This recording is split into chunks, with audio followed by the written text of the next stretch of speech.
Research and methodology मैं अपने previous videos में भी एक्सप्लेन कर चुका हूँ, और research methodology remains the same. हम लोग एक यूनिवर्स पकड़ के चलते हैं, उस पूरे यूनिवर्स को अपने रिसर्च मॉडल के हिसाब से स्कोर करते हैं, उसको स्क्रीन करते हैं और कोशिश करते हैं कि अपना मिनी यूनिवर्स बना जाए with the high quality and high scored stocks. उसके बाद हमारे जो स्क्रीनिंग क्राइटेरिया हैं, we have more than 80 parameters that we screen any sort of universe on.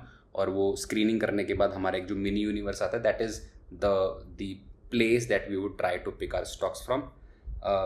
The construction and the weighing is usually equal weighted, but इस case में आप देखोगे कि हम लोग कोशिश कर सकते हैं कि अगर किसी बहुत ही लो लिक्विडिटी स्टॉक हमारे पोर्टफोलियो में है तो हम उसको थोड़ा कम वेटेज दें, सो दैट एंट्री और एग्जिट करते टाइम ज़्यादा दिक्कत ना आए। We would also try to have more stocks in the portfolio during volatile time, so that you would see the number of stocks in the portfolio maybe 20, 25 or at times maybe till 30 से ज़्यादा मुझे नहीं लगता इस portfolio में stock जाना चाहिए। But basis on the liquidity situation in the broader market, we would be taking such calls in this portfolio, although everything will be data driven and rule based in nature. And we would also like to see कि किसी भी एक sector से बहुत ज़्यादा stock ना है। So usually हम अपने पोर्टफोलियोज में कोशिश करते हैं कि